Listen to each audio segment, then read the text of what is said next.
हमें अपना वो बचपन याद है कि हमें वो अंकल सबसे ज्यादा अच्छे लगते थे और हम इंतजार करते थे कि हम उस अंकल के घर कब जाएंगे या वो अंकल हमारे घर कब आएंगे। तो हमें वो अपना बचपन याद है। तो उस बचपन को देखते हुए आज हम कोशिश ये करते हैं कि हमें भी लोग अच्छे अल्फाज से याद करें, तो हम वो बच्चों को खुश रखने की कोशिश करते हैं। मतलब सब खुश हैं, हैप्पी मोड है। अल्हम्दुलिल्लाह मेरे ख्याल से तो मुझसे सबसे ज्यादा खुश होते हैं बाकी मेरे बहन भाइयों में, क्योंकि मेरे ख्याल से मैं ज्यादा ईदी देता हूँ। हम वालदा के यहाँ जब जमा होते हैं तो हम वालदा से उसी बच्चों की तरह जो है वो जिद करते हैं कि ईदी दो, मगर वालदा जो है वो पहले कहते हैं पहले मेरी ईदी लाओ इसके बाद उसमें से जो है वो फिर सबको बांटती हैं।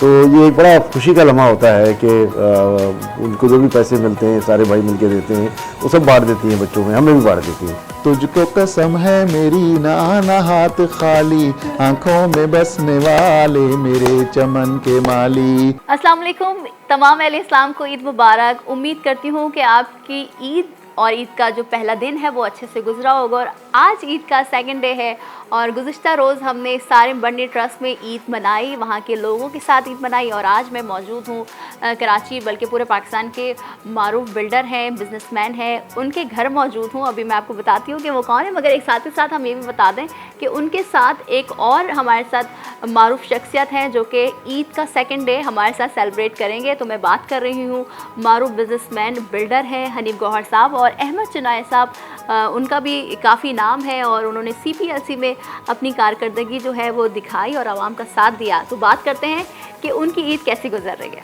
अस्सलाम वालेकुम, ईद मुबारक। खैर मुबारक जी। और इन्हीं के साथ मौजूद हैं इनके फ्रेंड भी है, मारूफ बिल्डर भी हैं और बिजनेसमैन हैं अहमद चुनाय साहब। आपको भी ईद मुबारक। बहुत बहुत शुक्रिया। आप आपको लोगों की भी ईद मुबारक। कैसे गुजरी, फर्स्ट डे कैसे गुजरा, सेकंड डे है और मैंने आप लोगों को यहाँ मदद कर लिया। खैर ये तो आपका ही घर है, हम यहाँ पर आए, तो कैसी ईद गुजरी आप लोगों की पहले दिन की? देखिए पहले दिन में जिस तरीके से आपकी फैमिली के लोग आते हैं, लाजमी आप घर के बड़े होते हैं तो तमाम लोग आपके पास आते हैं, तो पहला दिन हमारा भी इस तरह गुजरा। जितने मेरे बहन भाई थे सबके सब आए घर पर और हमने मिलकर केक काटा और सेवइयाँ खाई और खीर खाई और उसके बाद हमने शाम को बारबेक्यू किया और मज़े के खाने खाए जैसे ईद मनाई जाती है। अल्हम्दुलिल्लाह हमने भी अपनी फैमिली के साथ वही इसी तरह से ईद मनाई। बिल्कुल, फर्स्ट डे तो हमेशा फैमिलीज आती हैं। अहमद चुनाय साहब, आपकी कैसी ईद गुजरी? आप कहीं गए या आपके यहाँ सारे लोग आए, रिलेटिव्स, फैमिली के मेम्बर्स? अल्हम्दुलिल्लाह बहुत अच्छी गुजरी है। हमारे यहाँ ईद वाले दिन ये होता है कि हम सब वालदा के यहाँ जमा होते हैं। और वो बड़ा घर है, वालदा के यहाँ पूरी फैमिली आती है, सारे भाई सारी बहनें, और मिलकर इकट्ठे जो है वो रात का खाना खाते हैं। हम शाम से जमा हो जाते हैं, एक दूसरे को ईदियाँ बांटते हैं और एक जिसको कहते हैं एक फेस्टिवल हो जाता है कि सबसे मुलाकात भी हो जाती है। रोज़ों की थकन के बाद जो है वो सबसे मिलना, खुशी का इज़हार करना, एक दूसरे के खुशी में या अगर कोई गम की बात है तो उसको भी शेयर करना। और मैं समझता हूँ कि ये एक ऐसा मौका होता है कि हम फैमिली जो है वो यूनाइट हो जाती है, इंटीग्रेट हो जाती है। तो मैं समझता हूँ कि इससे ज़्यादा खुशी का दिन कोई नहीं होता। ये अल्लाह ताला की बहुत बड़ी नेमत है और एक बाइस इत्मीनान होता है कि पूरा रमज़ान में जो है वो इबादत की, अल्लाह ताला के हुजूर में जो है वो दुआएं मांगी और इसके बाद जो है वो उसका इनाम अजर अज़ीम जो है वो ये ईद की सूरत में हमें मिलता है। ईद का तोहफा हमें इस सूरत में। हनीफ गौहर साहब, आप कह रहे थे कि मज़े के खाने खाए, बारबेक्यू। हमेशा हम ये देखते हैं कि शीर खुरमा ईद के दिन बनाया जाता है। आपका क्या फेवरेट है? और जिस तरह से आप बता रहे हैं कि आप फूडी लगते हैं मुझे। देखें वो तो मेरी सेहत आपको बता रही होगी कि मैं फूडी लगता हूँ, यकीनन खाते पीते घराने से आपको नजर आ रहा हूँ। बात ये कि शीर खुरमा और खीर के बगैर तो मैं समझता हूँ कि जो छोटी ईद होती है जिसको मीठी ईद कहते हैं, तो मीठी ईद तो वो मीठी रहती नहीं है अगर शीर खुरमा ना हो, खीर ना हो। तो यकीनन मैं तो समझता हूँ कि वो तकरीबन हर घर के अंदर जो है शीर खुरमा और ईद जो तो खीर जो है तो जरूर बना करती है। शीर खुरमा चाहिए, लाजमी चाहिए। सुबह जब नमाज पढ़कर जब हमारे फैमिली के बड़े आते हैं तो जाहिर सी बात है शीर खुरमा तो चाहिए। बिरयानी या बारबेक्यू? देखिए बिरयानी तो वो भी लाजिम आइटम होता है। बिरयानी तो हमारी का ईद के दिन बनती है। उसके अलावा जो दीगर जो आइटम्स हैं ना उसके अंदर नंबर हम फिर बढ़ा लेते हैं, क्योंकि ईद का दिन होता है तो एक डिश के ऊपर गुजारा नहीं होता, तो काफ़ी सारी डिशेस बनानी पड़ती हैं। अच्छा अहमद चुनाय साहब, मैं भी आपसे पूछूंगी, मगर इन्होंने बात की ईदी की। बचपन में तो हम शौक से सबसे मांगते थे कि ईदी चाहिए, मामू हो, खाला हो, ताए हो, जो दीगर फैमिली के मेम्बर्स हो। अब जबकि खुद की फैमिली माशाल्लाह से बढ़ गई है, यकीनन नवासी पोता पोती भी होंगे आप लोगों के तो अब आप ये ईदी का कॉन्सेप्ट क्या हो गया? जैसे हम बचपन में खुश हुआ करते थे कि अगर हमें कोई अंकल ईदी दिया करता था तो हमें अपना वो बचपन याद है कि हमें वो अंकल सबसे ज़्यादा अच्छे लगते थे और हम इंतज़ार करते थे कि हम उस अंकल के घर कब जाएंगे या वो अंकल हमारे घर कब आएंगे। तो हमें वो अपना बचपन याद है। तो उस बचपन को देखते हुए आज हम कोशिश ये करते हैं कि हमें भी लोग अच्छे अल्फाज से याद करें, तो हम वो बच्चों को खुश रखने की कोशिश करते हैं और हम बच्चों को ईदी देते हैं। सबसे ज्यादा ईदी कितनी दी? देखिए मैं अपनी बहनों को 50,000 रुपये देता हूँ माशाल्लाह, ये बहुत है भाई हमारे लिए। और बच्चों को जो है तो मुख्तलिफ, किसी को 10,000, किसी को 5,000, किसी छोटे बच्चे को 1,000, तो इस तरीके से ईदी बांटी मतलब जाती है। सब खुश हैं, हैप्पी मोड है अल्हम्दुलिल्लाह। मेरे ख्याल से तो मुझसे सबसे ज्यादा खुश होते हैं। हनीफ गौहर साहब ने तो बहुत सारी ईदियाँ बांटी, आपने कितनी ईदी बांटी और आपका फेवरेट डिश हम जरूर जानना चाहेंगे। माशाल्लाह मेरी वालदा हयात हैं, तो हम वालदा के यहाँ जब जमा होते हैं तो हम वालदा से उसी बच्चों की तरह जो है वो जिद करते हैं कि ईदी दो, मगर वालदा जो है वो पहले कहते हैं पहले मेरी ईदी लाओ, फिर इसके बाद उसमें से जो है वो फिर सबको बांटती हैं। तो ये एक बड़ा खुशी का लम्हा होता है कि उनको जो भी पैसे मिलते हैं सारे भाई मिलके देते हैं, वो सब बांट देती हैं बच्चों में, हमें भी बांट देती हैं। और ये एक मैं समझता हूँ बड़ी मोहब्बत की बात होती है, बड़ी लगानियत की बात होती है, और एक दूसरे से ज़िद करके जो जिसको जितना मुमकिन होता है वो देते हैं। बहनें भी सब ईदी देती हैं, भाई भी सब ईदी देते हैं एक दूसरे को, एक दूसरे के बच्चों को देते हैं। वो लिफाफे बने हुए तैयार होते हैं, तो बच्चों के लिए बड़ा इंटरेस्टिंग और बड़ा फैसिनेटिंग माहौल होता है कि वो लिफाफे जमा कर रहे होते हैं कि ये फला चाची ने दिया, ये फला चाचा ने दिया, ये फला पुप्पी ने दिया, ये फला खाला ने दिया। एक होता है, क्रेजनेस होती है कि हमें सबसे ज़्यादा ईदी जमा करनी है। हाँ, तो ये अच्छा है, मैं समझता हूँ। और यही तो वो मौका होता है, यही खुशी के चंद लम्हात होते हैं, घंटा 2 घंटा 3 घंटा, और आपस में बैठते हैं। फिर खाने की जहाँ तक बात है तो हर किस्म की डिश खा ली जाती है, लेकिन उस रोज़ खुसूसन अच्छी जो है वो कढ़ाई बनती है, और उसको जो है वो बड़ा गरम गरम कढ़ाई के साथ गरम गरम नान खाए जाते हैं। और ये हमारा एक ट्रेडिशनल वो है कि हर साल जो है वो अच्छे फ्लेवर के साथ जो है वो बनाई जाती है। तो पूरे ख़ानदान में जो है और भी बहुत सारी चीज़ें होती हैं, लेकिन ये एक पर्टिकुलर हैवी डिश होती है जो खाई जाती है। अच्छा, आप दोनों से मेरा सवाल है, याद है अब तो माशाल्लाह से आप लोग ईदियाँ बांटते हैं खुद, कभी याद है कि सबसे ज़्यादा ईदी कब? क्योंकि हम आपके दौर में तो यकीनन 100 रुपये भी बहुत अहमियत के हामिल होते होंगे, 1000 रुपये भी बहुत, मगर अब तो हम 25,000, 40, जिस तरह से आप कह रहे हैं कि 50,000 बहनों को देते हैं, तो सबसे ज़्यादा ईदी कौन देता था और कितनी जमा होती थी? नहीं, जैसे आप कह रही हैं, यकीनन हम इतने पुराने दौर के भी नहीं हैं। जितने आप समझ लीजिए जो तुम कायद-ए-आज़म के दौर के, जब पाकिस्तान आज़ाद हुआ था, हम इस दौर के भी नहीं हैं। लेकिन बहरहाल आप वाली बात ठीक है कि हमारे दौर में इतनी ईदी ना मिला करती थी और ना इतने पैसे हुआ करते थे किसी के पास कि वो इतनी ज़्यादा ईदी दे। मैं ये समझता हूँ कि आपकी बात बिल्कुल बजा है कि अगर हमें 100 रुपये ईदी मिला करती थी तो वो 100 रुपये हम समझते थे कि हमारी बहुत बड़ी ईदी है। ऐसा ही है, बिल्कुल ऐसा ही है। आपके साथ वो बस वो ये होता था, ईद के पैसे जो बाकायदा जमा हो जाते थे, और जमा होके जो है वो किसी अहम ओकेजन पर खर्च होते थे कि ये ईद के लिफाफा पड़ा हुआ है, इसका निकालो। और उस ईद के पैसों से जो है वो फिर हम बहुत सारी चीज़ें करते थे, शॉपिंग भी करते थे, इधर जाना, घूमना फिरना, खाना पीना। तो वो जो है वो हमारी जिसको कहते हैं ना एक ईदी जो है वो पर्पसफुल ईदी हो जाती थी। फिर यार दोस्तों में निकल गए, उनके साथ खाना खाया, तो ये ईदी आज बहुत जमा हुई है, चले सबको खाना खिलाते हैं। चले अब तो ये बचपन ऐसा ही रहता है सबका, मगर अब आप लोग माशाल्लाह से बड़े बड़े बिजनेस से मुंसलिक हैं। हम बचपन से 55 में आ गए। बिल्कुल, बचपन से 55 में आ गए, तो अब आप देख लें, अब अपने आप को खुद बड़ा कह रहे हैं। नहीं, बड़ा क्यों कह रहे हैं? ये तो रियलिटी है ना। तो अब आप मुझे बताएं, जाहिर सी बात है, एक पूरी आप लोग बिजनेस कर रहे हैं, तो वो भी बिजनेस में जो लोग होते हैं, ऑफिस में जो लोग होते हैं, वो भी एक फैमिली बन जाती है आपकी। तो उसको मैनेज करना और फैमिली के साथ मैनेज करना कितना मुश्किल होता है अब? उनको मैनेज करना, जैसे आपने कहा फैमिली होती है, तो यकीनन जितने लोग हमारे साथ मुंसलिक होते हैं वो भी हमारी औलाद की तरह होते हैं। तो यकीनन जैसे हम अपने घर वालों को सोचते हैं ईदी के ऊपर या ईद के कपड़ों के लिए, तो इसी तरह मैं समझता हूँ कि हमें अपनी उस औलाद का भी ख्याल करना चाहिए।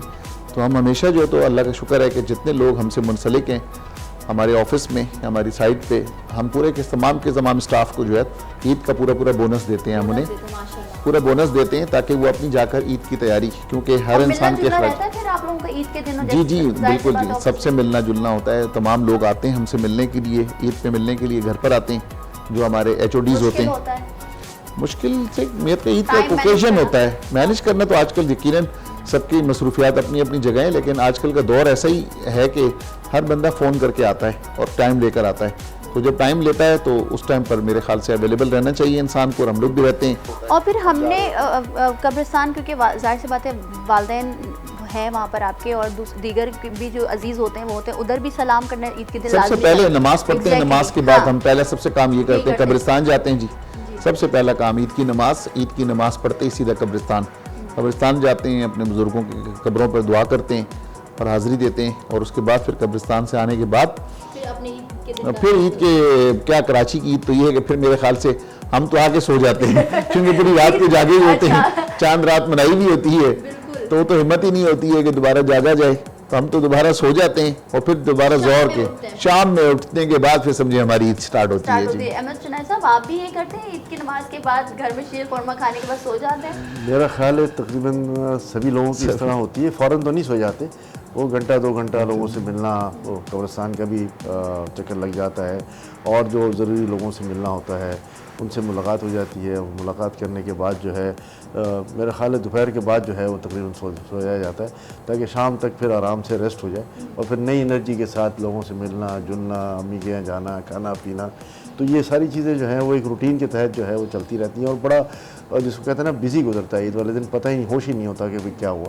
और जैसे अनी भाई ने बताया कि सारी रात के जागे हुए, फिर इसके बाद ईद की नमाज और इसके साथ मिलना जुलना, तो एक बड़ी थकन हो जाती है। और फिर ये रमज़ान की जो एक थकन है ना 30 रोज़ों की, वो मैं समझता हूँ कि एक नेचुरल सा एक फिनोमेना होता है कि सारे लोग थके हुए होते हैं उसमें, और हर एक की ये ख्वाहिश होती है कि वो दोपहर का खाना जो है वो मेरा ख्याल 1 महीने बाद खाया होता है तो नींद आ जाती है, रूटीन आउट होती है। रूटीन आउट हो अच्छा जाती भाई, है। ईद के सेकंड डे हम सेलिब्रेट कर रहे हैं हनीफ गौहर साहब के घर पर, और हम ये देख रहे हैं कि मेहमान भी आ रहे हैं और ये ख़ुद भी बिजी हैं, तो हम इनकी अब पर्सनल लाइफ के बारे में आपकी बात करते हैं। माशाल्लाह से एक बड़ा नाम है आप, और कई बिजनेसेस में आप दोनों ने महारत हासिल की है, नाम रोशन किया है, पाकिस्तान की खिदमत कर रहे हैं आप लोग। अगर बिल्डर नहीं होते तो फिर क्या होते आप? क्या किस फील्ड में जाते? क्या करते? क्या बनने का हमेशा से ये था कि आपने बिल्डर बनना है, क्योंकि माशाल्लाह से आपकी कंपनी जो है वो बहुत बड़ा नाम रखती है पाकिस्तान में? नहीं, दूर दूर तक भी सोचनी थी कि बिल्डर बनना है। और वैसे भी मैं कुछ अभी नहीं बात पता कर रही थी कि मेमन ज्यादा बिल्डर होते हैं, तो इस पर हम बात कर रहे थे नहीं, कि आप तो मेमन भी नहीं है। नहीं, ये तो मेजॉरिटी ज़रूर हमारी इस फील्ड के अंदर मेमन बरादरी है, हमारे दोस्त हैं सारे के सारे।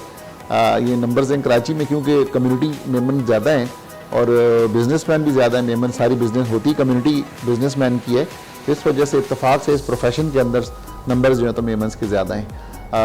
कम्युनिटी वाइज देखा जाए तो मैं ज़रूर पश्तो स्पीकर हूँ, लेकिन मेरी खुद क्योंकि पैदाइश यहीं मेमनों में हुई है, कराची में हुई है, ओल्ड सिटी एरिया नानक वाड़ा भीमपुरा मकसद, वहाँ पे सारे मेमन ही रहते हैं, तो मेरा तो अपना बचपन जो है तो सारा मेमनों के साथ ही गुजरा है। मतलब आप आधे में मेमन ही हूँ, सारे मेरे दोस्त भी मेमन हैं, तो हमने तो कभी ये ज़बानों पर इन चीज़ों लसानियत की तरफ सोचा भी नहीं है कि कौन मेमन है, कौन पंजाबी है, कौन उर्दू स्पीकिंग है, कौन पठान है। तो मैं समझता हूँ इंसान अच्छा होना चाहिए, किसी भी कम्युनिटी से उसका ताल्लुक हो। अहमद जुनैद साहब, आप तो माशाल्लाह से आपने बहुत सारी जिम्मेदारियां निभाई हैं। CPLC में थे आप, माशाल्लाह से आपने एक कारनामा अंजाम दिया, खिदमत की लोगों की उस इदारे के ज़रिए। तो बिल्डर तो है ही, मेमन भी है आप, मगर उस तरफ जाना आपका हुआ तो कितनी डिफ़िकल्टीज़ होती हैं जब आप एक बिज़नेस कर रहे हो और उसके बाद आपने एक काम को भी सर अंजाम देना है? देखिए, हमारी एक ग्रुप ऑफ कंपनीज़ है जिसमें टेक्सटाइल्स भी है, रियल एस्टेट इन्वेस्टमेंट भी है, इसके बाद हमारी स्टॉक्स एंड सिक्योरिटी इन्वेस्टमेंट भी है, फिर पोल्ट्री फार्मिंग भी है। तो ये 4-5 शोबे जो है वो हमारा ग्रुप कर रहा है और हम मुख्तलिफ़ काम इसमें कर रहे थे। साथ साथ मैं तो समझता हूँ कि आज भी मेरा 80% वक्त जो है वो सोशल वेलफेयर में निकलता है, जिसमें स्कूल्स हैं, हॉस्पिटल्स हैं, कॉलेजेस हैं, मुख्तलिफ़ जगहों पर मुख्तलिफ़ हैसियत में मैं इंगेज हूँ। और अल्हम्दुलिल्लाह मैं समझता हूँ कि वही मेरे काम हैं जिसकी बदौलत मेरे दूसरे काम जो हैं, जो ज़ाती कारोबार है, वो भी अल्हम्दुलिल्लाह चलता रहता है, उसमें कोई इशू नहीं है। ज़ाहिर है इंसान ज़्यादा सोच सकता है, स्काई इज़ द लिमिट वाली बात है, लेकिन मैं मुतमईन हूँ कि अल्हम्दुलिल्लाह अल्लाह ताला ने जो भी दिया है वो बहुत दिया है, और वजह शोहरत जो है वो मेरी सोशल वर्क ही है अल्हम्दुलिल्लाह, और उसी को जारी रखने का इरादा है और उसी को करते रहेंगे। दूसरे काम, अपने ज़ाती काम जो हैं वो कर रहे हैं, ग्रुप कर रहा है, और हम इसको मिलजुल के जो है वो काम आगे बढ़ा देते हैं, उसमें कोई नहीं है। लेकिन मैं समझता हूँ कि हमारा मुतमईन नज़र ये होना चाहिए कि हमारा अल्लाह ताला ने जिस काम के लिए हमें इस दुनिया में भेजा है वो इसलिए भेजा है कि हम दूसरे इंसानों की ज़रूरत का ख्याल रखें और उसकी मदद करें। और यही काम, यही मुतमईन नज़र हमारा है कि हम इस एंगल पे ज़्यादा काम कर रहे हैं। आपको पता है कि मैं इंडस हॉस्पिटल के बोर्ड पे भी हूँ, कुतियाना में मैं हॉस्पिटल को भी लीड कर रहा हूँ। फिर इस तरह कॉमिक्स एजुकेशनल ट्रस्ट है, हमारा कुतियाना स्कूल वगैरह हैं, सर आदम इंस्टीट्यूट है। ये सारे इदारे हैं जिनमें कहीं ना कहीं मैं कुछ ना कुछ वक्त दे देता हूँ अल्हम्दुलिल्लाह। और CPLC के साथ वाबस्तगी जो है वो 25 साल रही। एक बहुत बड़ी वाबस्तगी थी जिसमें हमने कोशिश की कि कराची के शहरियों को जो है वो मुमकिन हद तक लॉ एंड ऑर्डर के इश्यूज़ में रिलीफ फराहम किया जाए, और अल्हम्दुलिल्लाह किया भी। तो ये सारे काम हैं जो कर रहे हैं। बाकी अपनी ज़ाती गुज़र बसर के लिए भी कुछ काम करना होता है, तो मुख्तलिफ़ शोबे हैं, मुख्तलिफ़ फील्ड हैं जिसमें हम काम करते रहते हैं, और अल्हम्दुलिल्लाह अल्लाह ताला ने बड़ी बरकत दी है। कहीं कोई, मैं नहीं समझता कि कोई शिकायत या कोई कंप्लेन वाली बात। बिल्कुल, कराची और माशाल्लाह पूरे पाकिस्तान का बहुत बड़ा नाम है ये दोनों। पॉलिटिकल सिनेरियो में हम देखें तो माशाल्लाह से आपका इंटरेस्ट रहा, जो पिछली हुकूमत रही पाकिस्तान तहरीक इंसाफ, तो अब क्या इरादा है कि आप पॉलिटिकल पार्टीज़ ज्वाइन करके, या कोई भी हो, आइदर वो पीपल्स पार्टी हो या नून लीग हो या तहरीक इंसाफ हो, मुल्क की खिदमत के लिए हमें पार्टी ज्वाइन करना चाहिए? आप जैसे मारूफ दोनों बिल्डर हैं, CPLC में उन्होंने 25 साल अपनी कारकर्दगी दिखाई और बहुत बेहतर दिखाई, तो आप क्या समझते हैं कि हमें, आप बहैसियत बिजनेसमैन, आपको आना चाहिए आगे पॉलिटिकल सिनेरियो में चीज़ों? नहीं, जिस तरह इशारा किया, यकीनन इमरान खान साहब इसी घर, जहाँ आप तशरीफ़ रखती हैं, इमरान खान साहब इसी घर आए थे मेरे पास, और प्रेसिडेंट अलवी भी सामने वाले सोफ़े पर बैठे हुए थे 2 घंटे मेरे साथ। उन्होंने मुझे ऑफ़र की पॉलिटिकल, जब मैंने पार्टी ज्वाइन की थी, जब मुझे इलेक्शन की ऑफ़र की कि इसी हल्के से 111 से आप MPA का इलेक्शन लड़ लें, बिल्कुल प्लेट में रखी हुई सीट मुझे ऑफ़र हुई। MNA की सीट मुझे कराची के किसी हल्के से ऑफ़र हुई मुझे, लेकिन उस वक्त जब ये इलेक्शन लड़ने की बात आई तो ऐसा बिजनेसमैन जो है, तो फिर हमने अल्लाह से रुजू किया कि अल्लाह से मशावरत की जाए कि हमें ये काम करना चाहिए कि नहीं करना चाहिए। तो जब हमने अल्लाह से रुजू किया तो उसमें इस्तिखारे पे गए। यकीन अल्लाह से मशवरा करने का तरीका इस्लाम में इस्तिखारा रखा गया है। तो जब हमने इस्तिखारा किया तो उसमें अल्लाह ताला की तरफ से इशारा ये आया कि आपको इस काम में नहीं जाना चाहिए। जैसे अहमद चुनाय साहब ने फरमाया अभी कि ये बहुत सारे ऐसे नेक काम कर रहे हैं कि जिसके अपने सोशल वर्क जो है आगे ज़िंदगी में इनको फ़ायदा होगा, क्योंकि वो ऐसे काम होते हैं कि आपकी खुदा न खास्ता अगर आप नहीं भी रहते तो उसके पीछे आपको सदका जारिया वो आपका चलता रहता है। तो इसी जैसे अशख़ास को हमने भी देखते हुए अल्लाह ताला ने हमसे भी कोई काम लेने की कोशिश की, और मैं भी कुछ थोड़े से सोशल वर्क के काम कर रहा हूँ, और कोशिश ये करते हैं कि मखलूक के लिए काम किया जाए। तो हमने जब वो सियासत में इस्तिखारे किए तो उसमें 3 इस्तिखारे किए मुख्तलिफ़ जगहों से, तीनों में इनकार आया, और तीनों में यही बात आई कि जो सोशल वर्क कर रहे हैं। आप बिलीव करते हैं इस्तिखारा में? जी बिल्कुल, जब मैं कलमा गो हूँ ला इलाहा इल्लल्लाह मोहम्मद रसूलुल्लाह, तो यकीन मुसलमान हूँ, मेरा बिलीव बताया बिल्कुल जी इस्तिखारे का, कि इस्तिखारा करना चाहिए, उसमें खैर होती है। उसमें उस वक्त आपको समझ नहीं आती, लेकिन अगर आप अल्लाह से कुछ चीज़ का मशवरा करते हैं तो आगे चल के आपको नज़र आता है। बिल्कुल, हम पॉलिटिकल बात तो नहीं कर रहे, मगर मुल्क इस वक्त इस नहज पे पहुंचा हुआ है कि सियासी सरगर्मियां बहुत उरूज पर पहुंच चुकी हैं, और एक PTI जो है करंटली अब साबिक हुक्मरान बन गए हैं, वज़ीर आज़म हो गए इमरान खान साहब। आपको क्या लगता है कि इस सिनेरियो में क्या आगे होना चाहिए पाकिस्तान के लिए, क्या बेहतर हो सकता है? आप दोनों से मेरा सवाल है, पहले मैं चाहूँगी हनीफ साहब दे दें। मैं तो ये तमाम हुक्मरान को इस वक्त जितने भी हैं, जो मौजूदा हैं या जो पिछले थे, जो किसी भी पार्टी से जिसका ताल्लुक़ हो, क्योंकि हमने तो अपने बारे में आपको बता दिया कि हम तो जो कारोबारी शख्सियात हैं हमारे इस्तिखारे में रहता है हुकूमत जोड़ने मकसद है कि देखिए हम बिल्कुल हुकूमत इंटरेस्ट तो देखिए कोई भी इंसान हो उसका कोई ना कोई पॉलिटिकल फेवरेट तो होता है, किसी न किसी को वोट तो आपने कास्ट करना है, यकीनन आपका हर इंसान का वोट है, तो उसने वोट कास्ट करना है, अपने नज़रिए के मुताबिक कास्ट करना होता है। लेकिन जो बिज़नेसमैन है, तो बिज़नेसमैन को जो तो कोशिश ये करना चाहिए कि ये जो हमारी जो मुल्की पॉलिटिक्स है, मैं समझता ही हूँ कि शायद जो है तो उसके बिज़नेस पे बहुत बड़ा असर पड़ता है। इसी वजह से अल्लाह ताला ने मुझे भी इस काम में जाने नहीं दिया। यकीनन जब आप किसी एक पार्टी को ज्वाइन करते हैं तो दूसरी पार्टी वाले आपसे को खुश नहीं होते और वो आपको नुकसान पहुँचाते हैं। मैं ये समझता हूँ कि जो इस वक्त है वो बड़ी ख़तरनाक सिचुएशन हो गई है मुल्क की, हमारे ख़ास तौर पर सब में बर्दाश्त होनी चाहिए, ठीक है, अपनी टर्न का इंतज़ार करना चाहिए। किसी भी तरह से कोई भी गया तो मैं यही समझता हूँ कि इसका वाहिद हल जो है दोबारा आवाम के पास जाना चाहिए, इलेक्शंस होने चाहिए, इलेक्शन होने चाहिए ताकि ये झगड़े ख़त्म हो। क्योंकि हम पहले 3.5 साल से ये सुन रहे थे, जो इस वक्त बरसर इक़्तिदार जमात है, चाहे वो पीपल्स पार्टी हो, चाहे वो नवाज लीग हो, चाहे वो मौलाना साहब हों, उस वक्त ये तमाम के तमाम यही कहा करते थे कि इलेक्शन कराएं, ये सेलेक्टेड हुकूमत है, सिलेक्टेड है। तो अब जब 3.5 साल के बाद जिस भी तरीके से आए, हम उस डिबेट पे नहीं पड़ते, हमारा काम नहीं है, ये सुप्रीम कोर्ट का काम है, वो सुप्रीम कोर्ट जाने, आइन जाने और ये पार्लियामेंट जाने। अहमद चुनैद साहब, ईद का दिन है, ये बातें तो नहीं होनी चाहिए, मगर बिजनेसमैन के लिए बहुत इंपॉर्टेंट होता है कि पाकिस्तान की हुक्मरान जमात कोई भी हो, पीपल्स पार्टी हो, दूसरी जमात हो, वो हुकूमत बना रही है, तो उसका इफेक्ट बिजनेसमैन के कारोबार पर लाजमी पड़ता है। आप क्या समझते हैं कि जो मुल्क की सिचुएशन हुई हुई है इस सिनेरियो में, जब हम 3.5 साल बाद हुकूमत चली गई है, एक मिलजुल कर अपोजिशन ने एक इत्तेहाद बनाकर हुकूमत बनाई है, आपको क्या लगता है कि बिजनेसमैन के कारोबार पर असर पड़ रहा है या पड़ेगा?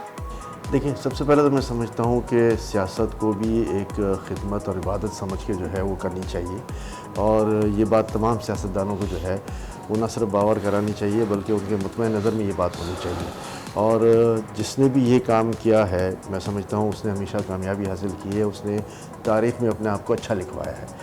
दूसरी बात यह है कि ज़ाहिर है मुल्क की हालात जो है इस वक्त उस नहज पे पहुँच चुके हैं कि सियासी बाज़ार बहुत गर्म है और एक अजीब सी अफरा तफरी मुल्क में फैली हुई नज़र आ रही है सियासी मामलात की हद तक। लेकिन मैं ये समझता हूँ कि ये सारे मामलात जो हैं वो कारोबार को बहुत बुरी तरह अफेक्ट करते हैं मुल्क में। मैं ये समझता हूँ, मेरे ज़ाती राय ये है कि स्टेबिलिटी आनी चाहिए, और जहाँ तक ये इलेक्शंस का ताल्लुक़ है तो अवाम ने किसी भी हुकूमत को या किसी भी वक्त किसी को मुंतखब किया है तो पूरे 5 साल के लिए किया है।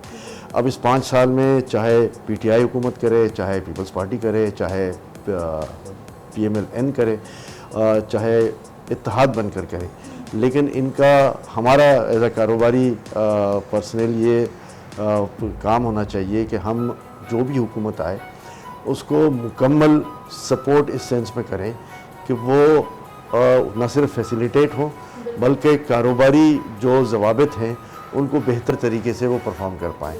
देखिए, मुल्क भी एक कारोबार की तरह चलाया जाता है। अगर आपने मुल्क को कारोबार की तरह नहीं चलाया, अपनी रियाया का ख्याल नहीं किया, उनको फैसिलिटेट नहीं किया, हमारे कारोबार में भी हमारे लोग होते हैं।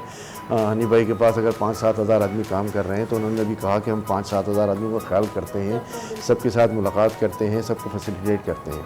तो अगर आज 18,000 रुपये तनख्वाह में किसी का गुजर बसर मुमकिन नहीं था और 25,000 तनख्वाह हो गई है, तो मैं समझता हूँ कि इससे अच्छा काम कोई नहीं है। ये सारी चीज़ें होनी ज़रूर चाहिए, और ये भी मेरे लिहाज से कम है। कारोबारी लोगों को ये समझना चाहिए कि अगर आपने पिछले 3-4 साल में माशी पॉलिसीज़ की बिना पर बड़ी इंडस्ट्रीज़ ने बड़ा फ़ायदा उठाया, और मैं तो कराची स्टॉक एक्सचेंज से वाबस्ता हूँ, उसका डायरेक्टर भी हूँ। वहाँ पर जब हम लिस्टेड कंपनीज़ के रेवेन्यूज़ देखते हैं तो वो अनप्रेसिडेंटेड हैं। किसी ने 5 अरब कमाया, किसी ने 10 अरब कमाया, किसी ने 50 अरब कमाया।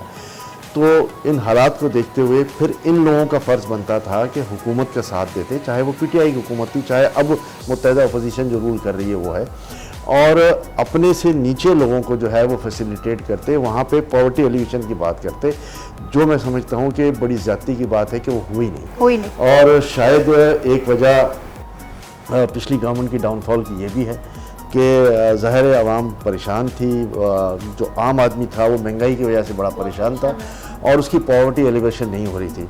लेकिन ये हुकूमत, मैं कहता हूँ, मुकम्मल उस तरीके से नहीं गई। ये हुकूमत इन हाउस चेंज पे चली गई है, उसकी कोई भी वजह बन सकती है। मैं उस वजह पे अब डिबेट नहीं करता, लेकिन मैं ये कहता हूँ कि हाँ, मैं ये कहता हूँ कि ये एक जमहूरी अमल है, जो प्रोसेस है, जो हो गया पूरा होना चाहिए। अगर मैं आज अपोजिशन में बैठ गया हूँ तो मैं अपोजिशन के लिहाज से बिल्कुल करता रहूँ, और जो डेमोक्रेटिक प्रोसेस है वो चलता रहे, 5 साल का अमल जो है वो पूरा हो जाए, और उसके बाद वक्त पे इलेक्शन हो जाए। इलेक्शन किसी सूरत में प्रोलॉन्ग नहीं होने चाहिए, अपने वक्त पे होने चाहिए। लेकिन मैं समझता हूँ जल्दी इलेक्शन भी जो है वो, इसका मतलब ये हो गया कि अगर एक पार्टी अलग है और 12 पार्टियाँ साथ हैं तो शायद हम 12 पार्टियों के मैंडेट का एहतराम नहीं कर रहे हैं, हम एक पार्टी के मैंडेट का एहतराम कर रहे हैं। तो हमें इस लिहाज से भी इस एंगल को भी लेना चाहिए।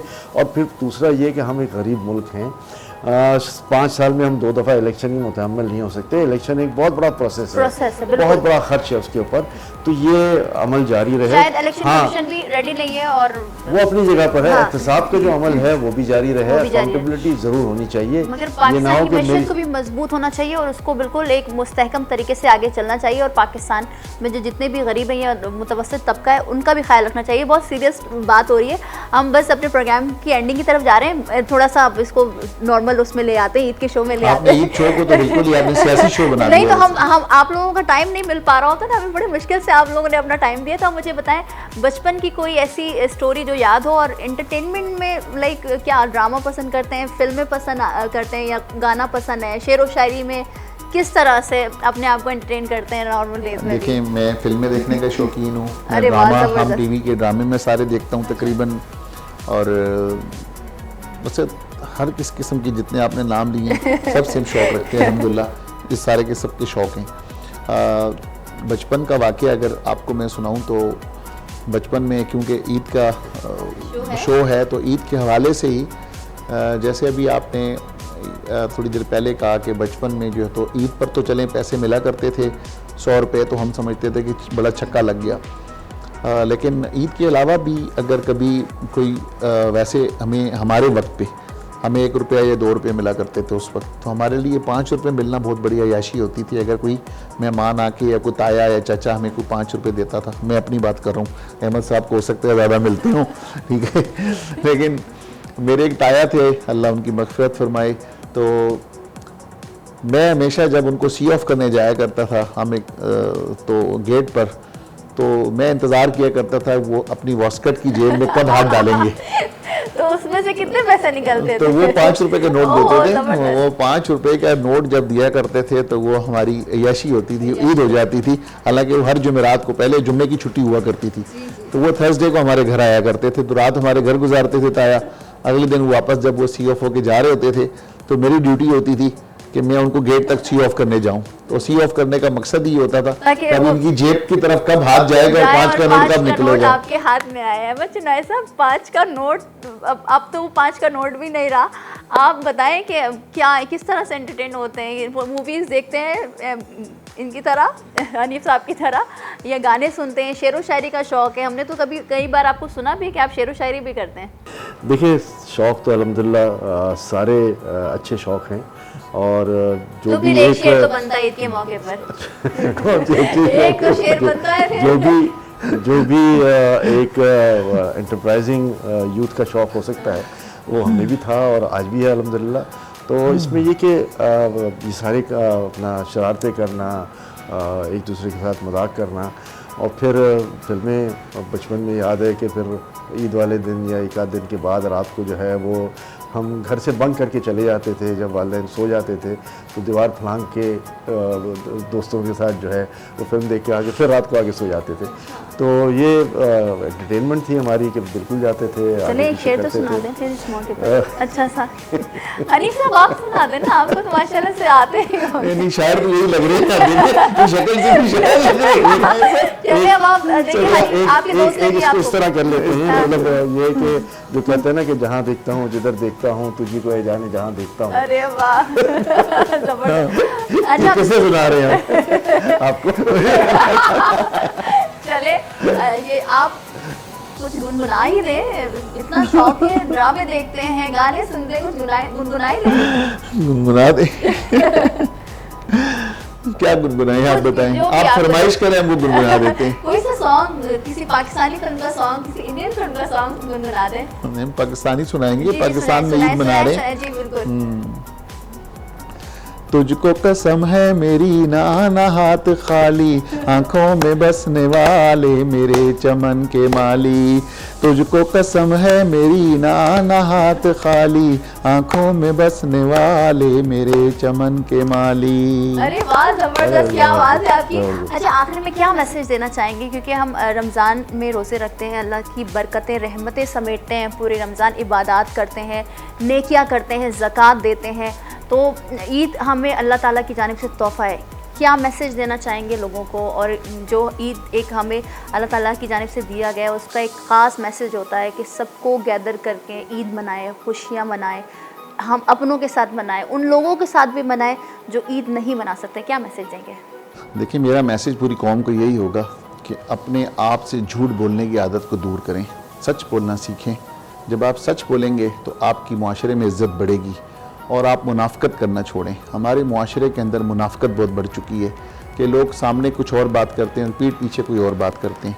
तो अपनी ज़िंदगी से झूठ और मुनाफ़कत को ख़त्म कर दें तो इंशाअल्लाह ताला मैं समझता हूँ कि इंसान की ज़िंदगी जो है बहुत अच्छे अंदाज से गुजर सकती है। बहुत खूबसूरत बात की अहमद चुनाई साहब, क्या मैसेज देना चाहेंगे?